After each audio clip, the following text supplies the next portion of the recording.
You're listening to the Beyond 50 radio program, and we welcome you for joining us today. I'm Daniel Davis, your host, and spring is in the air. So what does that usually mean? Well, time to clear out the cobwebs in the colander, all the things that you haven't used or have been stored away over the winter that seems to be getting in the way and just kind of clogging up the household. It always feels fresh when you can cast open those windows, clean them, and see a clear view. Oh, the feeling it feels when you take your car to the car wash and run it through and then run the vacuum on the inside and give it a nice little smell on top of that. For some reason, your car just seems to drive better than it did before. So what is it that we always keep ourselves from doing the same thing to ourselves? Well, today that's what we're going to talk about, the importance of spring cleaning, especially when it comes to detoxifying the body for more vibrant health. And joining us here is our Beyond 50 expert. She is Dr. Kathleen Retzler. She founded the Hormone Synergy to help people achieve optimal health through hormone balance. And as a specialist in holistic medicine, Dr. Retzler understands the roles hormones play in all areas of health.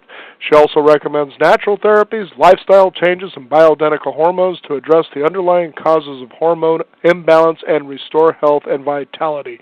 That taken from her website, as well as also having talked with her many times, I finally found that one of the best ways to start on a healthy road is just simply cleaning yourself. Well, that's what we're going to talk about here on the Beyond 50 radio program today. So I'd like to welcome Dr. Kathleen Retzler to our program to talk about what the effects are of being able to detoxify your body for more vibrant health. And Dr. Kathleen Retzler, thank you for joining us here on the program today. Thank you, Daniel. And, you've just inspired me. I want to go clean my car. It's a good day for it, that's for sure. But yeah. Isn't it funny, though, that we'll spend so much time pampering our clothes, pampering our dogs, taking care of our car, cleaning out our house, getting new furniture, whatever the case is. But then we wonder, well, that was a short-lived good feeling, so how come I feel so bad? And we realize we're just not taking care of ourselves as well as we should. So I know that we're going to talk about detoxification, so let's talk about what exactly the word detoxification is and means. I mean, we understand it, but what is it really? Well, it's a great question. I mean, the word detox gets thrown around a lot. Like sustainable and eco-friendly? Yeah, well, and even like the difference between it used colloquially and then medically. I mean, in the medical world, detoxification happens when you go into treatment, let's say, for alcoholism or if you've been poisoned by a substance. But the way that I'm using the term is just essentially to refer to cleaning and resting the body from the inside out, as you put it. I mean, if people looked on the outside like they look on the inside a lot of times, they would be paying more attention. I think it's a really good point that we tend to pay attention to what we can see, the superficial, and not to what we can't see, which is what's going on with our internal organs. Mm-hmm. Now, even in this day and age where, as I remember talking with you before, we were talking about the nutraceuticals that are all out there to guarantee more energy and more health and so forth, but you realize that if you just give your body a chance to clean out what it already has, to get it back into balance and back on track, you would feel great just based on that alone. Have you had that kind of experience with people? Oh, yes. And what were some of the things they expressed to you when they went through this process of detoxification? Well, we actually do a detox group. So we take people through a 5-week group. And the reason I do it in a group now and really encourage people to do it that way instead of one-on-one is because it can be challenging to do a detox. And we also tend to focus on stress management and helping people with that and exercise and more than just on the detox itself. But, we actually do questionnaires before and after the detox relating to different body systems so we can document the changes as well as running what's called a bioimpedance analysis test, which measures fat and muscle percentage and toxicity level, and we do that before and after. So in addition to what people say, which is really incredible, I get more work done in this 5-week group than I do all year with a lot of patients. We actually have documentation of the kinds of health changes they experience and, when they go through it via the questionnaire, and then the BIAs, which shift on everybody in terms of fat loss, muscle and lean body mass gain, and toxicity level decreasing. Mm-hmm. So it's great, the things people experience. It's great. Mm-hmm. What are some of the other things they tell you about, as far as how they feel, their focus, their function, those sort of things? Well, energy level tends to increase, especially after the first couple of weeks. People will often feel lighter, and we'll talk about what type of detox I do, because I'm not talking about people fasting. There's a difference between fasting and detox. But they'll feel, more focused, more energy, lighter. A lot of times, symptoms that they've been having get better, like irritable bowel syndrome will get better. Aching, pain gets better. I'm looking through the questionnaires as we're talking here and just noting what people have actually written in terms of their symptoms. And, things like allergies get better. They can finally identify if they have food allergies that are contributing to their symptoms or if it's environmental allergies. Their mental function gets better. I think I already mentioned that. So actually, people seem to benefit in many different body areas. In fact, honestly, Daniel, if I could get everybody who comes to see me in practice to go through this detox group and then come to see me for what's left over, I would save so much time and money. It is such a transformation in people's health in 5 weeks that if I could get them to do this before they ever come in, it would save everybody time and money.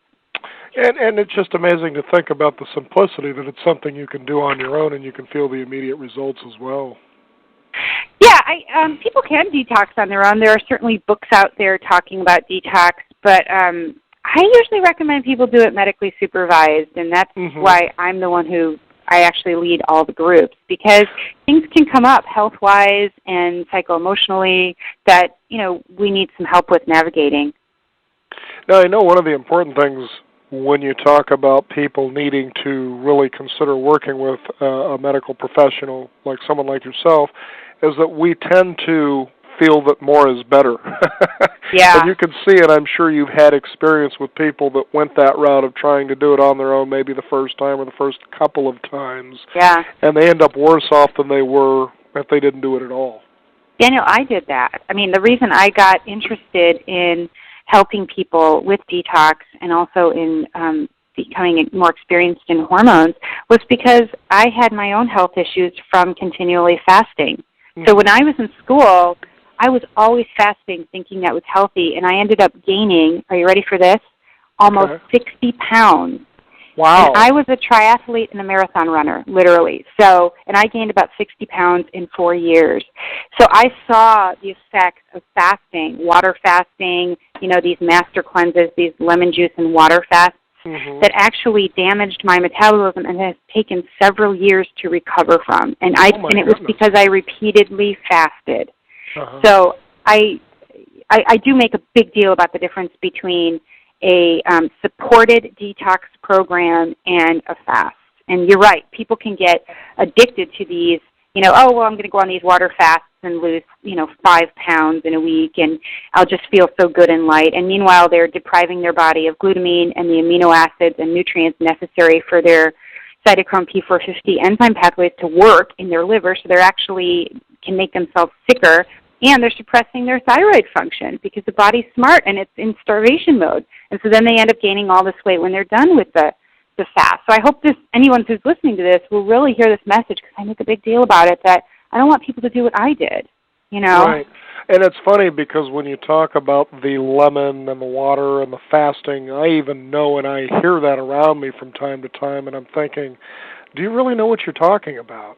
Well, no. It worked for this person, and that's just the point, is that it's very individual about what you need to do. Is that true? Yes and no. I mean, there are ways to measure when we talk about your detoxification systems, we're talking about, the liver, the lungs, the skin, the kidney, the bowels. They're all involved in detoxification, but the primary source of detoxification is in the liver. Okay. And when you go on a water fast, you're essentially eliminating anything that could be toxic, but you are not giving the liver what it needs to perform its job. And you're also depriving the gastrointestinal tract of the amino acid it needs to make sure that it doesn't end up having increased intestinal permeability in it. So you're actually depriving the body of what it needs to heal and to detoxify by doing a water fast. Now, you are reducing exposure, which is an important aspect of detox, is simply to lower the amount of toxicity you're exposed to, but you're not supporting the detox pathways in the liver. So that's a big deal. And that has serious health consequences if you do that repeatedly and over long periods of time, especially. That's just amazing. Now, why do people need to do a detox? I know it sounds like you've covered this, but specifically so our listeners understand why it's important to do a detox.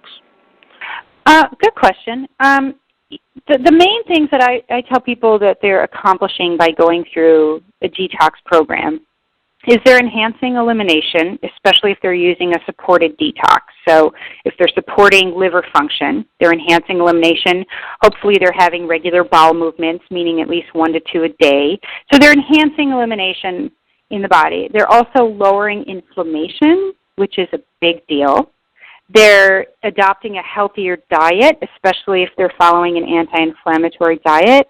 And they're lowering their stress level, especially if they take our program where we spend a lot of time talking about that and teaching stress reduction methods. So the reason people need to go through a detox is for all of those reasons. And when you come out of a detox program, and I've been doing this for 7 years. I've done at least 10 of these groups, and I go through it almost every time with my group myself. And so having done it so many times, I'll tell you that every time I get a little bit better. And we're never trying to, achieve perfection, but at least I'm a little healthier. I have a new awareness or, a new lease or whatever. So something comes out of that experience that sticks more than just the 5 weeks. Mm-hmm. Now, go ahead. Oh, I was going to talk about toxicity in general. Okay. And I'm not a toxicology expert. However, if you look at the amount of chemical emissions in our air, at least 2 billion pounds in the year 2000. Wow. If you look at the amount of, 4 billion pounds of chemicals are released into the ground in that year, and 260 million pounds were dumped into lakes and rivers. That's more than 6 billion pounds of toxins released into the air, and it affects what we breathe, the food we eat, and the water we drink. The symbol I use to promote the detox program is actually Oscar the Grouch, because he lives in a garbage can. We were bathed in this stuff. And so It's not a matter of if you're toxic. 100% of people test positive for DDT exposure. It's a matter of how toxic you are and what you're going to do about it. It's not even a matter of, avoidance anymore. I remember years ago there was a particular author that I did an interview with, and his book was simply entitled Mr. Phillips, and it was about and this is just a quick story, but it was interesting because it leads to, in many ways, what we're talking about here. This was a guy that basically was getting himself dressed, ready, and he was going about his day to go to work. And the difference between this Monday is the previous Friday he was actually fired.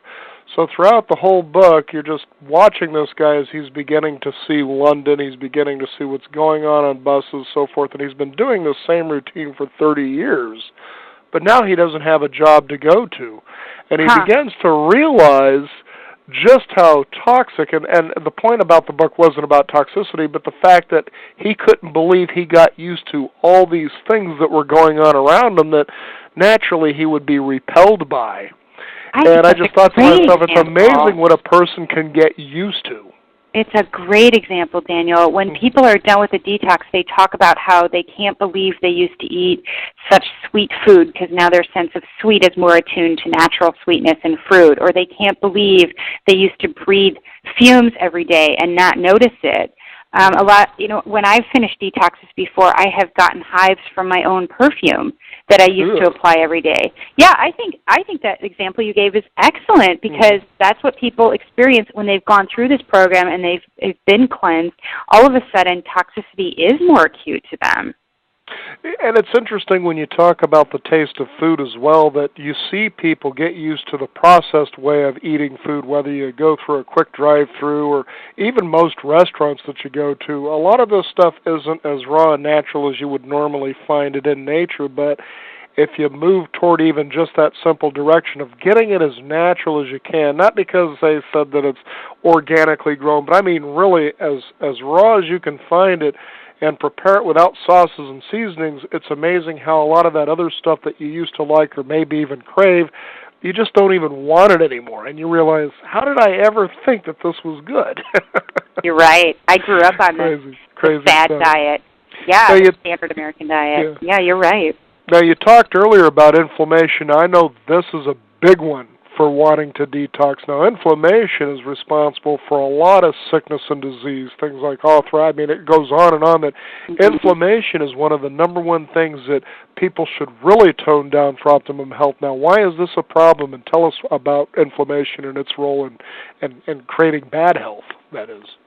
Well, in the way that the inflammatory response was meant to be used, or the positive aspect of it is in acute injury. When you have an infection, to increase white blood cell activity, or let's say you've had a cut and now you need to mobilize white blood cells to clean it up and promote healing. That's really how the inflammatory response is ideally used. The problem is that in our society, we tend to stimulate the inflammatory response chronically, and chronic inflammation can increase, the possibility of allergies and asthma and autoimmune disease, certainly pain.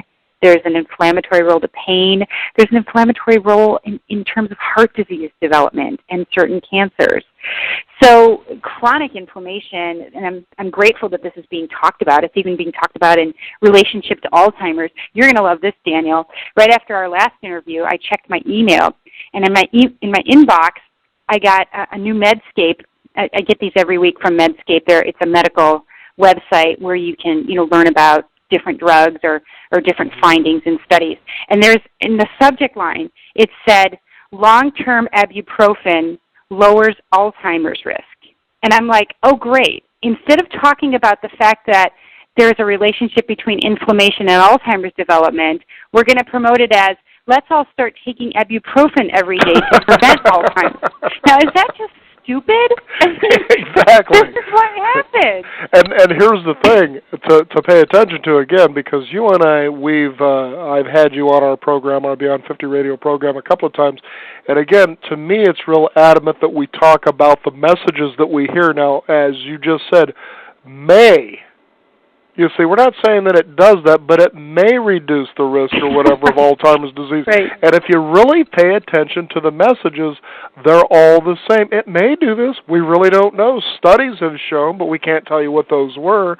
Well, just get to the real dope of the whole thing. No pun intended, so now we all need to go out and take vitamin I, right? So in addition to vitamin P, Prozac, which should be in the water apparently, we now need to start taking, vitamin I in addition to all of our vitamin L for Lipitor. I mean, it's like these things get promoted as being preventive when they're not preventive. Instead of just go to the inflammation itself. Right, the cause of inflammation, which the main causes of inflammation, you can kind of put it into categories. Toxicity is certainly one of them. Diet and lifestyle factors absolutely play a role. Stress and obesity. And obesity is one that I like to talk about because the fat cell itself makes inflammatory cytokines, inflammatory molecules. So when you are overweight, especially if you are obese, you are creating constant inflammation in the body. That's why a lot of overweight people have pain and other health conditions. So actually, the fat cell itself is an endocrine organ. It produces inflammatory molecules that bind to other cells and have activity. So I'm not promoting everybody goes on a water fast to lose a bunch of weight. In fact, that's one of the reasons you can get sicker is because your toxins are stored in your fat tissue, and if you break the fat tissue down too fast, you liberate all of that, and your liver can't do anything about that too fast. So, but obesity can increase inflammation in the body, but as can stress, toxicity, and diet and lifestyle, as I just said. Crazy. So that's one thing is you got to find out what the source of the inflammation is, and it's a way of curving that rather than taking something which is going to add to the toxicity to actually encourage it. Crazy stuff. Now, what causes the chronic inflammation? I know we talked about what inflammation is, but chronic inflammation, what's that all about? Well, like I was saying, dietary choices. So we know that a high meat intake, especially if it's not balanced with some of the essential fatty acids, or if it's not organically free-range grown meat, can promote inflammation. High sugar diet, high alcohol diet, absolutely is going to promote inflammation in the body. There's always lifestyle factors. So a sedentary lifestyle will promote inflammation in the body. And then, of course, toxicity, as we mentioned, and stress.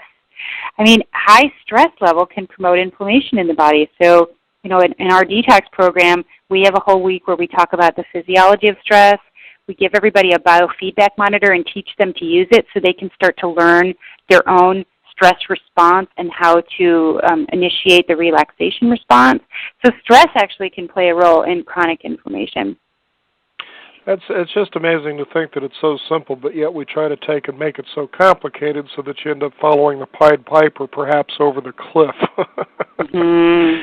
Now, what are symptoms that people get? I'm sure there's a whole array, and it's different for a lot of different people. But what are some symptoms that people begin to experience, see, or feel when they're becoming toxic? Oh, that's a great question. Toxicity can affect pretty much every system of the body, and it depends on the toxin and it depends on susceptibility, but certainly some of the symptoms can be related to hormone imbalance. So we know that the xenoestrogens are endocrine disruptors. So if you look at symptoms like menstrual problems, the possible increased risk of breast cancer, as we talked about earlier, prostate cancer risk, which can increase with xenoestrogen exposure. So it can affect the hormone system. It can affect the brain. In fact, your brain is 60% fat, and a lot of these toxins are fat soluble. They're going to be stored in fat tissue. It's the body's way of kind of protecting itself from circulation of toxins is to put it inside fat. So if your brain is fat, you can have brain problems. So you can have thinking or memory problems. You can certainly have GI problems like bloating, diarrhea, pain, irritable bowel, frequently associated with toxicity. Hives, common with toxicity. Feeling of being hungover. I've had people say, I don't even drink, and I just feel like I'm hungover all the time. That would be a symptom of toxicity. Sensitivity to chemicals, odors.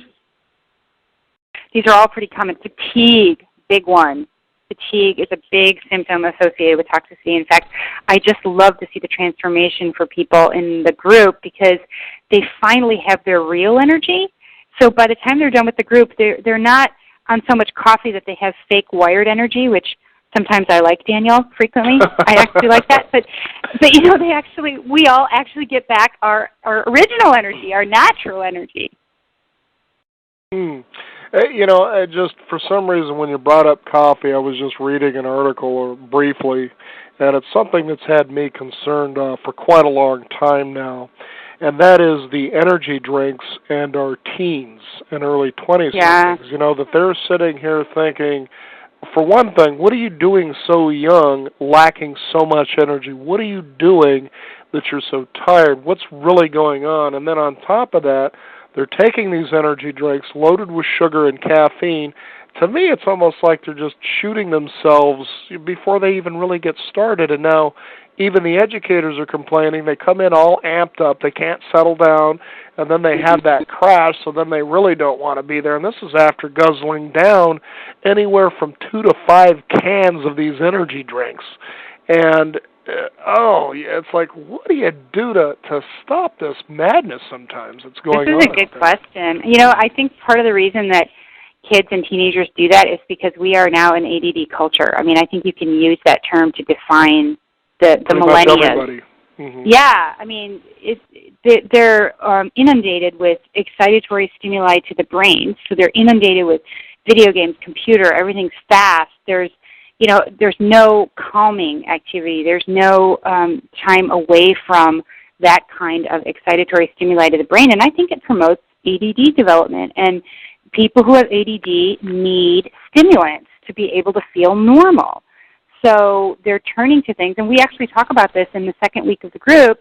The second week is devoted to food addictions and dependencies, and not only do I talk about the psychological aspect involved in that, but I talk about the brain chemistry aspect, that we turn to certain foods, for example, carbohydrates to raise serotonin, or caffeine to try to raise dopamine levels. We turn to certain foods or drinks as a way to try to stimulate brain chemistry, when if we balanced our brain chemistry naturally, we wouldn't crave those things. We wouldn't be self-medicating. So I think they're self-medicating, a lot of the youth today.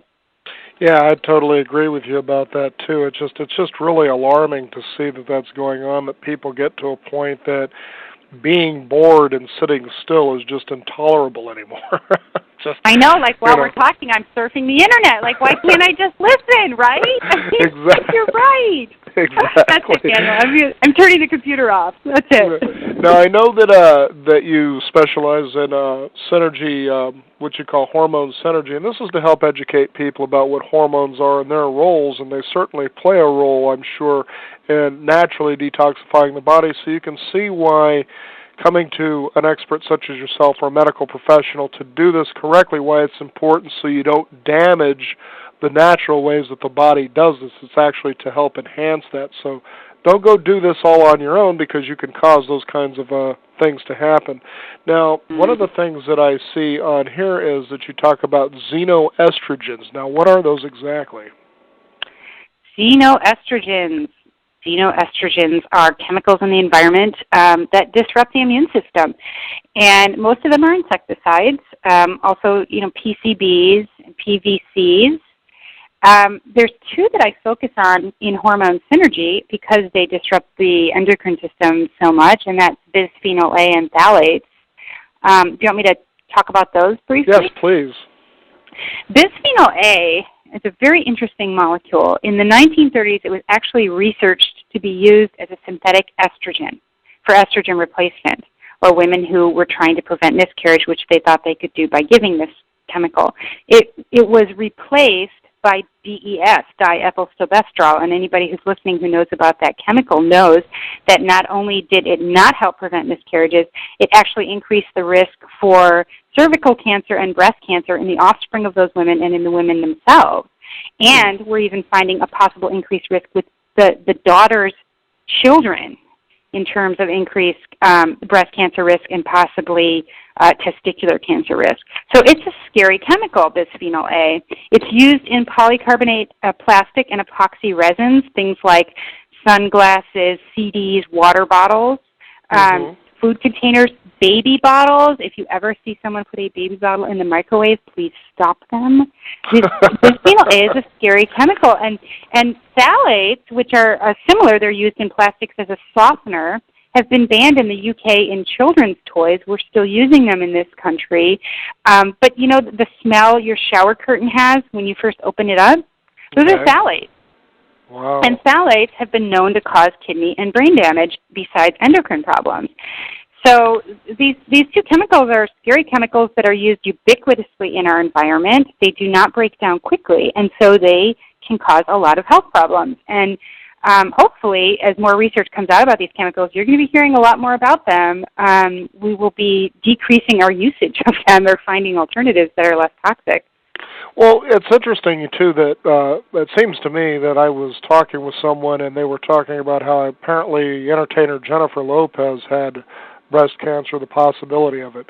And they believe that it could have been linked, maybe not directly, but possibly to the fact that as she's a performer, she drinks bottled water. Now, I don't know if that's true, but it certainly seems there would be an interesting correlation between using a leaching plastic where most people think that they're doing the right thing by drinking bottled water rather than water out of the tap. Now, not that you're a plastics expert, but there was somebody that talked to me about that on the bottom of the bottle that there's a triangle and a number, and that 1 being the worst and 7, I guess, being the best that you can use, which would be the type of plastic used that wouldn't leach into the water itself.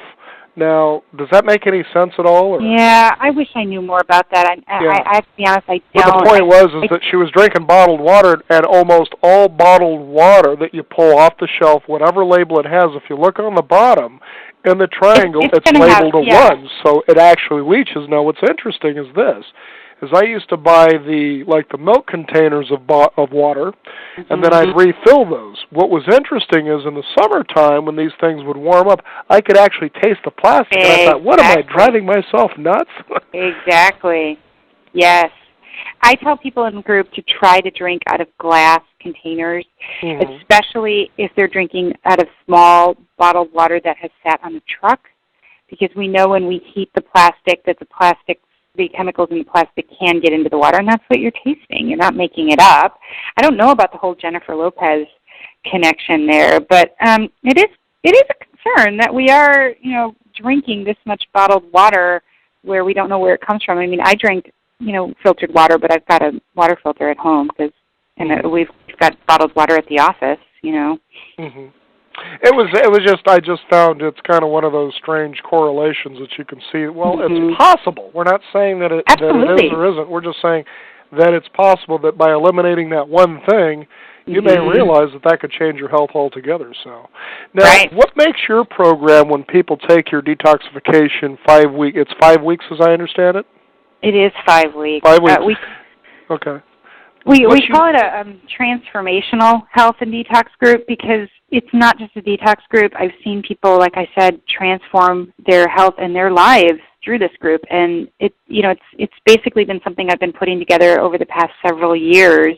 And each time I do it, it gets better because I get more feedback and information. But what it is a 5-week group. And every week there's a different subject. So every week we have a workshop devoted to a subject. The first week is all about detoxification, and I do a PowerPoint about what detoxification is, why we're doing it. We talk about what the diet is going to be. We talk about the medical food that's used to support the detox pathways in the liver. The second week we talk about food addictions and brain chemistry, and we always do an experiential activity, so we have something to kind of reflect on and talk about. That's a big week. Okay. That could be a group in and of itself. The third week we talk about stress. We talk about the physiology of stress, and again, I do a PowerPoint every week so people can learn information, and then we have the group aspect, which is the support aspect, but also when we do the experiential the experiential activities, and we talk about we use a biofeedback monitor and learn stress reduction techniques. And then the fourth week is all about reintroduction of food allergies. We develop a health mission statement. And what's really neat about the workshops now is that before, a year ago even when I was doing these groups, I didn't have the input of my husband, who's a clinical hypnotherapist, and now he creates a CD, a hypnosis CD, to go along with every week so that people can harness the unconscious mind to help them become successful with whatever that week is on. And I will tell you, the feedback I get now is so great. I mean, people have a much easier time sticking with the program because they're using the CD and it's working on their unconscious mind, and it's not just a struggle. Mm-hmm. So I get so much better results now. And, and like I said, when we were talking about the breast cancer interview, we do a bioimpedance analysis test before and after the program so we can measure fat and muscle percentage and toxicity level. And then we all use the medical detox formula, and we all follow the same anti-inflammatory diet. Everybody gets the CDs. Everybody gets the stress thermometer, the biofeedback monitor, and they also now get a highly accurate pedometer that I did a lot of research finding because it's very helpful to have a tool that shows you how much activity you're getting. So people who are completely sedentary have become exercisers by the end of the group. This is great. So they listen to the CD working on their unconscious mind and their exercise desire, and then they're being monitored every day for the number of steps they take, and it records it for 7 days. So, I get so much better results now that we have all these little tools to use throughout the program.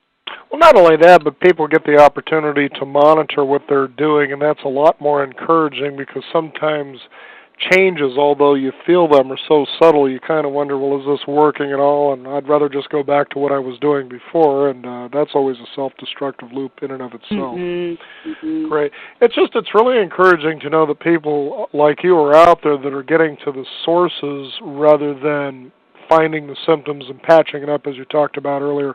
Ibuprofen may prevent Alzheimer's disease, okay? So let's just add one more little toxic thing to the body in and of itself. Instead of getting to the root cause, and I know that's been one of the mission commitments that we have here on our program, is to really get the whole story, not just part of it. It isn't that ibuprofen is bad, it's just the message that it conveys about, like what you were talking about, it may prevent this, could be bad because it may not necessarily be true.